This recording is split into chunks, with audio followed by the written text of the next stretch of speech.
Welcome to Choice Classic Radio, where we bring to you the greatest old-time radio shows. Like us on Facebook, subscribe to us on YouTube, and thank you for donating at choiceclassicradio.com.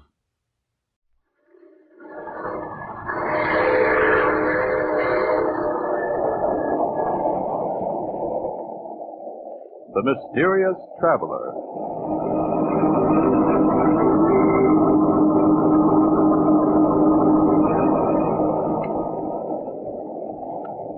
This is the Mysterious Traveler, inviting you to join me on another journey into the realm of the strange and terrifying. I hope you will enjoy the trip, that it will thrill you a little and chill you a little. So settle back and get a good grip on your nerve, if you can.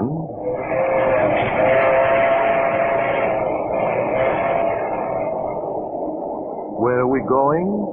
We're going to call on Edward Farrington and his three sisters, a little family of four who love each other devotedly, and whose story I call The Symphony of Death.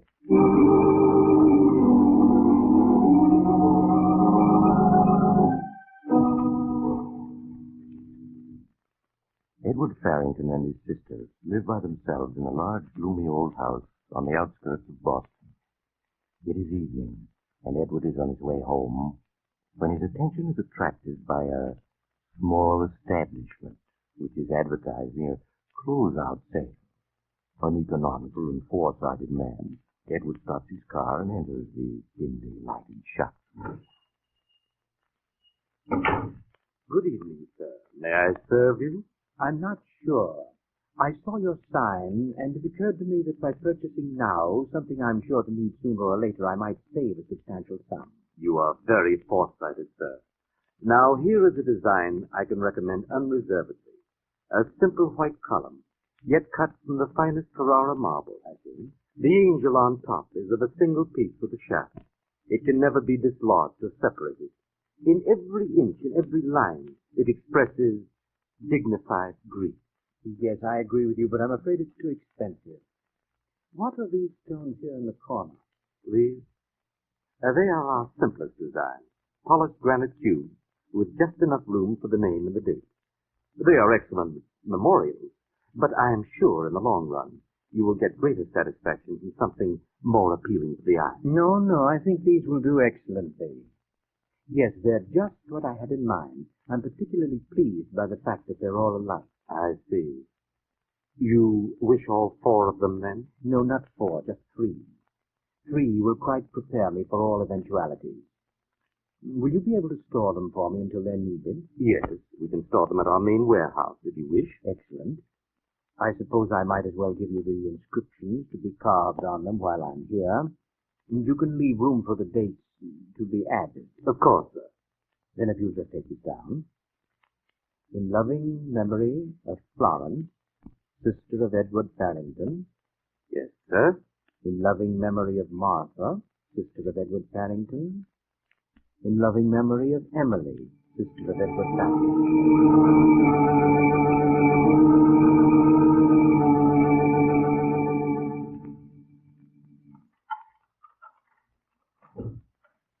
Edward, is that you? Yes, Emily.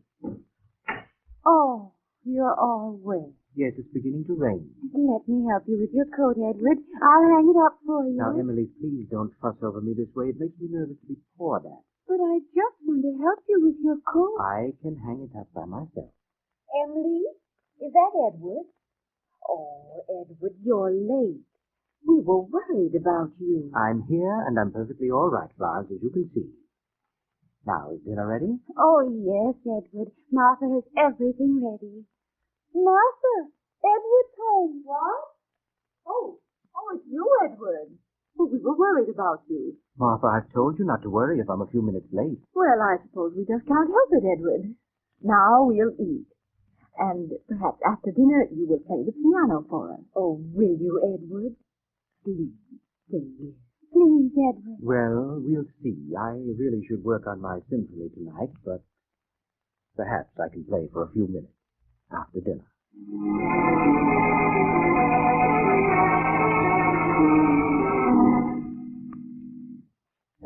after dinner, Edward played for his sisters on the great piano in the library.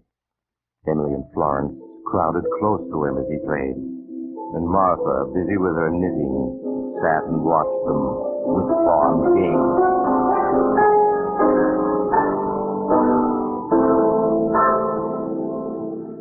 Oh, that was lovely, Edward. Please play some more. Yes, something we can sing.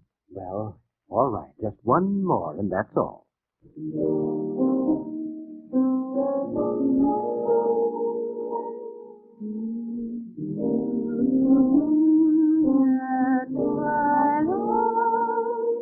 When the lights are low and the glittering shadows. Emily, it's just thunder. You mustn't jump like that. It can't hurt you. I know, but I can't help it. I like thunderstorms. I like to watch the lightning. I think that's enough for tonight. Now off to bed, both of you. All right. Good night, Edward. Good night, Edward. Good night, Emily, Florence. Well, I suppose I might as well go to bed myself. No, Martha, don't go yet. I want to talk to you. To me? Yes. What about Edward? How old are you? How old? I'm 35. Oh, no, why be silly about it? I'm 37. You ought to get married. You still could, and you owe it to yourself. I shall never marry Edward. I promised Father that I'd look after things and keep the four of us together as long as we live. And I will. As long as we live. But perhaps we'd be better off if we weren't together. You can't mean that. But I do. I need solitude in which to finish my book and my symphony. Very distracting, you know, to have the three of you constantly hovering about me. You're just feeling blue tonight. You wouldn't be happy without us any more than we would be without you. No, we'll all be together, the four of us, as long as we all live. Well, now I'm going to bed.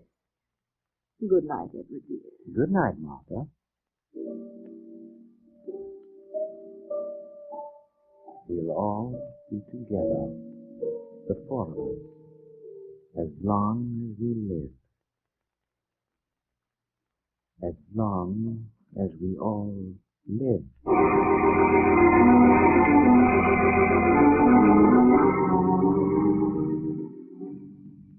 In the morning, it was still raining. After breakfast, Edward shut himself in the library to continue work on his symphony. Doesn't Edward play well, Emily? Edward's a wonderful player. Let's listen a minute before we go upstairs. You think he'd really mind if we went in? If we just sat very quiet? I don't think so. We'll be very quiet.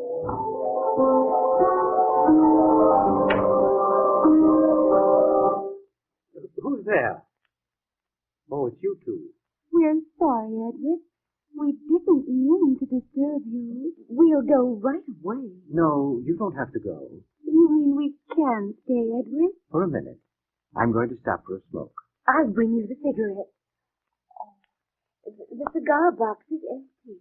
Empty? Why, I was positive I had plenty of cigarettes. That's why I didn't buy any yesterday. You did have a lot yesterday. I saw them. Well, they're gone now. Then I suppose I'll have to drive down the hill to the drugstore and get some more. And that will mean I'll get nothing done this morning, nothing whatever. I wish I had someone I could send for them. Edward, let me go for you. In this rain? Why, you'd get soaking wet, Florence. I could take the car. The car in weather like this? But I'm a good driver, Edward. You once said so yourself. And I have a driver's license. You know I'll have you help me get it. Yes, that's true. Well, I'd be very careful, Edward. Well, you must promise to drive very slowly down the hill to town. Oh, I will, Edward. All right then, Florence. Here's the key to the car. The old car, of course. Now be very careful. Oh, I will. I promise I will. May I stay and listen until Florence comes back? I suppose so, seeing you're here already. You don't like us to be around, do you? Sometimes I think you don't like us at all anymore. Oh, that's nonsense. It's just that I'm trying to get a great piece of news equipment, and you keep disturbing me. There goes Florence in the car now. She's going fast. Florence likes to go fast, and then step on the brakes. She promised to be careful. I know, but she forgets. Well, I'm sure she'll be all right. Now I must get to work.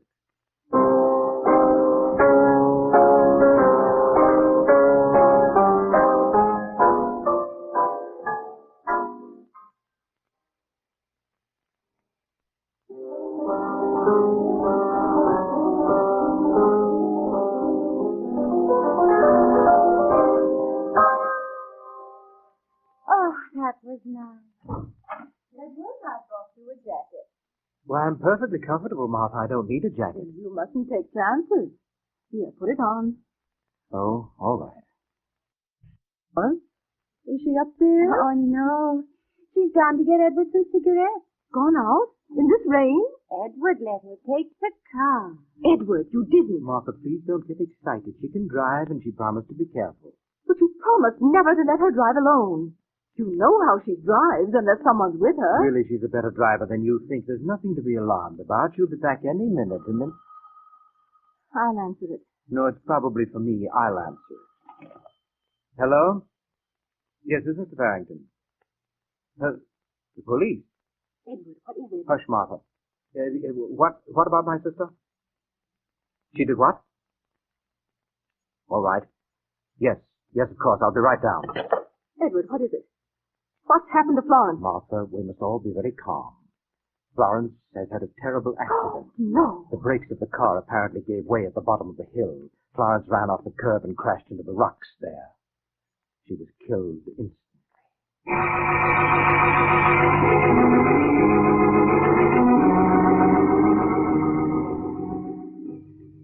The official investigation into poor Florence's death established only the fact that the brakes had failed. But the brakes had only been checked the day before, as Edward proved to the police.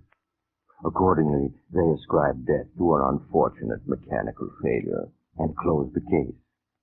Edward, however, could not dismiss it from his mind so easily. Edward, you can't go on like this day after day, brooding about poor Florence's death. Oh, my dear, I blame myself for it. If I hadn't let her take the car. I know, Edward. Why don't you try to work on your symphony? It'll help take your mind off Florence. No, I can't possibly do any work on that yet for a while. No, but I have another notion.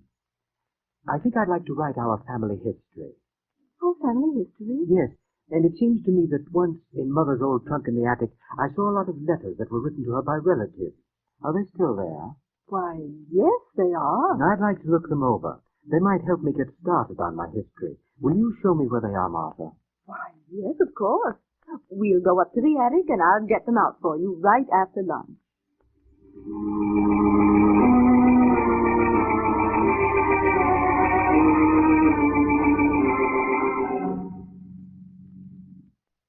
Here are the letters, Edward. Mother wrote a lot of letters those last few years, after the doctor said she must never leave the house. Yes, I remember. How quiet and dark it is up here in the attic. We used to play hide and go seek here, the four of us. Yes. Until Mother died. I've often wondered about that. She fell from one of these attic windows, I remember. She was leaning out, looking at the river, and she slipped. Yes. It was that window there. The one looking down into the courtyard. I'd like to look at it. Oh, the catch is stuck. Will you help me open it, Martha? Well, all right. There. It's almost 50 feet down to the courtyard. She was killed instantly, wasn't she? Yes. But let's close it now. In a moment. Martha, did Mother really slip and fall, or did she throw herself out? What makes you ask that? I was only 8 at the time, but it seems to me Mother was wandering badly in her mind there at the end. And then I recollect hearing Father say something about an asylum to Uncle George. Edward, you mustn't say that ever again. It would terrify Emily. But it's true, isn't it? Yes, it's true. Poor mother. It's strange you calling her mother because she wasn't really your mother. No, but I always think of her as mother.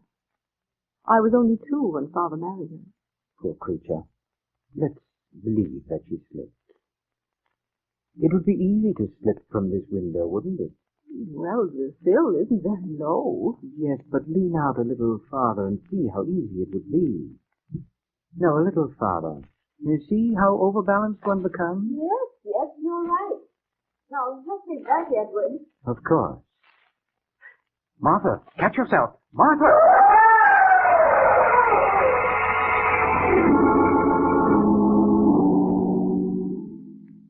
Poor Martha's tragic death, coming so soon after Florence's, was a great shock to Emily and Edward. But Edward recovered from the tragedy somehow after a few weeks, and as though determined not to let it upset him, spent many hours a day at his beloved piano, working on his projected masterpiece.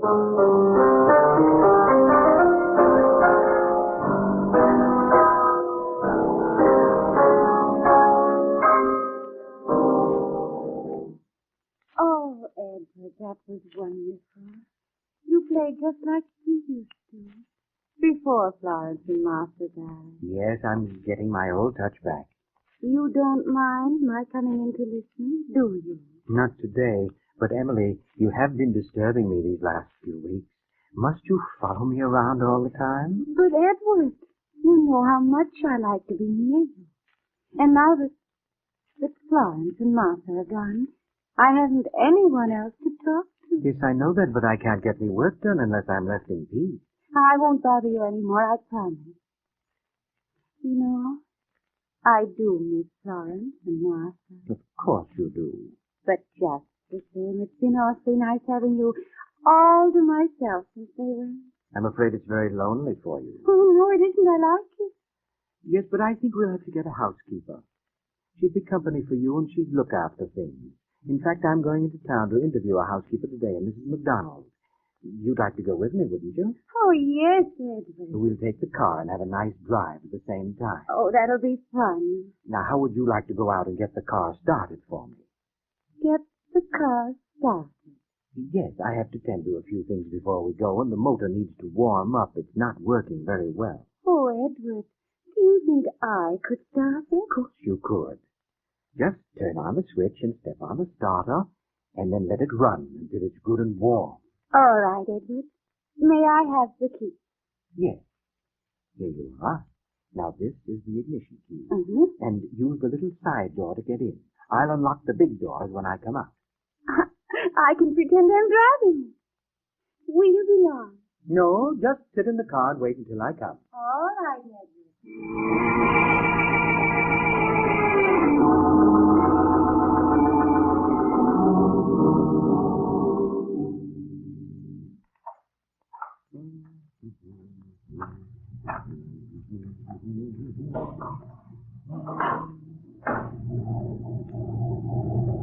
Here I am, Emily.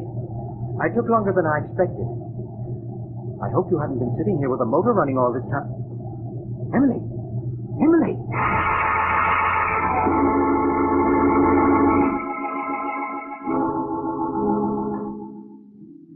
With Emily's unfortunate death from carbon monoxide poisoning, Edward Farrington was left quite alone in the great old house.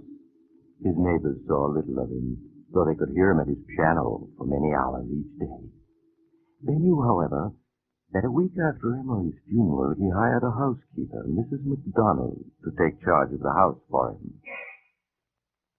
Now, Mrs. McDonald, this is your first day, and before you start, I'd like to explain a few things to you. Of course, Mr. Farrington.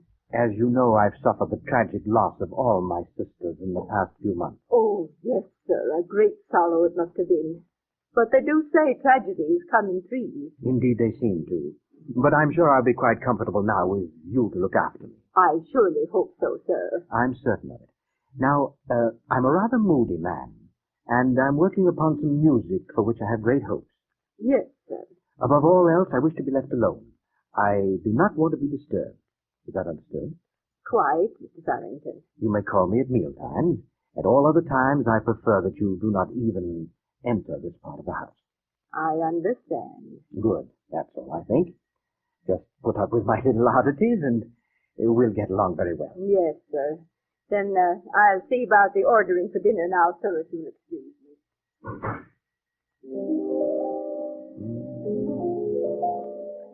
Now, let me see. The second movement needs touching up, so perhaps I'd better... What is it, Mrs. McDonald? I thought I said I was never to be disturbed. I'm very sorry, sir, but there's a gentleman come to see you. It's Detective Barnes, sir, from the police. From the police? Am I to be bothered with more stupid questions? Well, show him in. I suppose I must see him. Yes, sir. Will you go in, sir? Thank you. Good morning, Mr. Farrington. You remember me, I think. Yes, Mr. Barnes, I remember you. In view of the number of ridiculous and unnecessary questions you asked me after the deaths of my poor sisters, I have good reason to remember you. I've come to ask you more questions, Mr. Farrington. Tell me, did your sister Emily have a driver's license? I really don't know, and I don't care. You should care. Listen to me. First, your sister Florence died in an auto accident when brakes that had just been inspected failed to work. Even modern automobiles aren't proof against mechanical failure. Then Martha died in a fall from an attic window. Her body landed in the courtyard a full 6 feet from the wall of the house. What of that? It was much too far away for her to strike, unless she leaped or was pushed. And you have said she didn't leap. I repeated, she did not leap, she fell. Perhaps. Now we come to Emily. She died of carbon monoxide poisoning in a closed garage. Well? You have said it happened because she went to get the car out to drive you downtown. That was your statement under oath. And a perfectly accurate statement. But I have just learned from the neighbors that Emily didn't know how to drive a car. What? Well, of course she could. Furthermore, they say her mental condition was such she could never learn to drive. Well, perfectly absurd. Did she have a driver's license? I repeat, I do not know. Because if she didn't, your statement is false. And if any part of your statement proves false, Mr. Farrington, I trust I make my meaning clear. Mr. Barnes, you can't show one jot of evidence to back up your ridiculous suspicions. Any court in the land would laugh at you for them. I can show no direct evidence. But there is such a thing as circumstantial evidence. You haven't even any circumstantial evidence. I have a world of it. The brakes on your car failed, and you are an amateur mechanic. Well? Martha's body falling so far from the building that she must have been pushed. Mere conjecture. Finally, Emily dying in a car she couldn't drive, though you have said she was going to drive you downtown. And she was. You've done nothing but build a tissue of fantastic suspicions. A jury will take them more seriously, especially when they learn that just before the first death, you bought 3 tombstones, one for each of your sisters. That shows what you were planning. It shows nothing. It was a sale. I was merely being foresighted. Then, Mr. Farrington, why didn't you buy 4 stones? One for each of you. I refuse to discuss the point. There was a reason for me to kill my sisters. No normal reason, perhaps. Though now that you are alone, you are living very comfortably on the income from your father's estate. Indeed. Furthermore, Mr. Farrington, I have checked on your family history. I know the truth about your unfortunate mother. Well? The facts concerning her might cause the jury to look differently upon you. It might influence the jury to bring in a verdict of murder while of unsound mind. Get out. Get out of this house, do you hear? You can prove nothing. Nothing whatsoever. All right, Mr. Farrington. I'm going. But I'll be back. No, wait. I'm ill. Help me. Here, sit here. That's it. It's my heart. There's medicine in my desk drawer. There. A small bottle. The desk here? Here's the blue bottle. Is this it? Yes.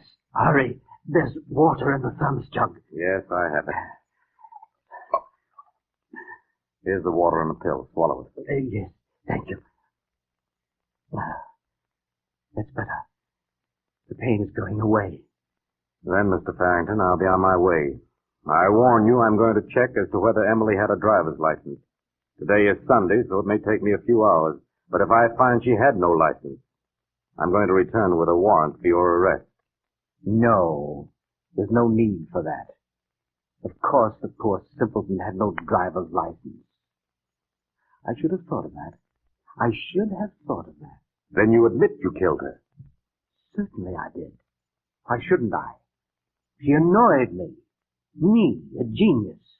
I'm afraid a jury won't care whether you're a genius or not, Mr. Farrington. Do you suppose I care what a jury thinks? A genius is not answerable to the laws that bind other people. The law does not agree with you. The law? What do I care for the law? You think you've trapped me, don't you? But you haven't. You haven't. I think I have, Mr. Farrington. You fool. No one is going to put Edward Farrington in an asylum. No one. In a minute I'll be beyond your reach. What do you mean? I mean that tablet you so obligingly got for me is a deadly poison. Poison that I bought months ago.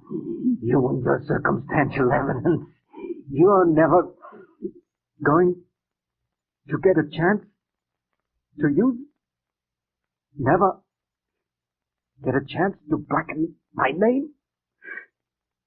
But Detective Barnes. Yes? What is it? Promise me one thing. Promise me you won't let them bury me with my sisters.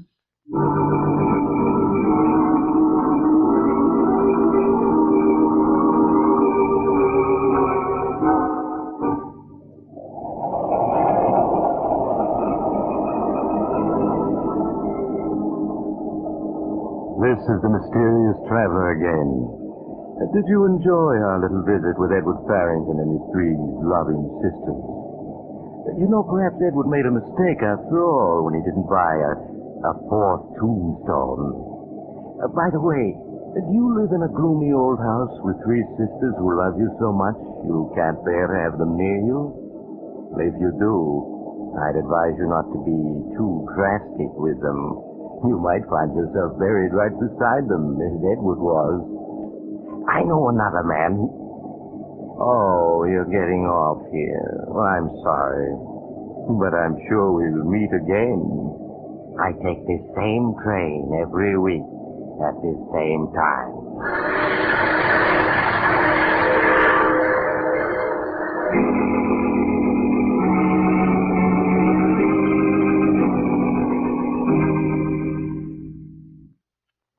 You've just heard The Mysterious Traveler, a series of dramas of the strange and terrifying. But before we tell you of next week's exciting story, here is Maurice Tarpaulin, the mysterious traveler himself, with a brief but vital message from your government. You all know that the stories we tell on this program are just stories, designed to entertain you, but not to be taken too seriously. Well, what I have to say now, however, is not a story, and is deadly serious. All over the world, people are starving. The United States and other food-producing nations are fighting a battle against famine. To win, food stocks must be conserved. You can help conserve them by canning and preserving food for your own use. If you have a victory garden, put up as much as possible from it. When your local markets feature an abundance of fruits or vegetables suitable for home preservation, can or preserve a winter's supply and release that much commercially canned food for the starving. Conserve your sugar for canning purposes. Follow the wartime rule of 1 pound of sugar to 4 quarts of finished fruit. And be sure to use only safe, tested methods. If you want information on any phase of home food preservation, write to the United States Department of Agriculture, Washington 25, D.C. Thank you, Maurice Tarpaulin. In addition to Maurice Tarpaulin, today's cast included Eric Dressler, Hester Sondergaard, Ann Tiemann, Inga Adams, and Martin Wolfson. Original music was played by Doc Whipple. The Mysterious Traveler is written and directed by Bob Arthur and David Kogan.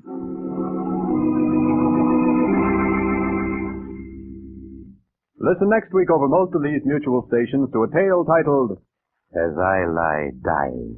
Another Tale of the Mysterious Traveler. The Mysterious Traveler is presented by the Mutual Network from our New York studios. Russ Dunbar speaking. Stay tuned to this station for another exciting crime drama, True Detective Mysteries, which immediately follows station identification. This is the Mutual Broadcasting System.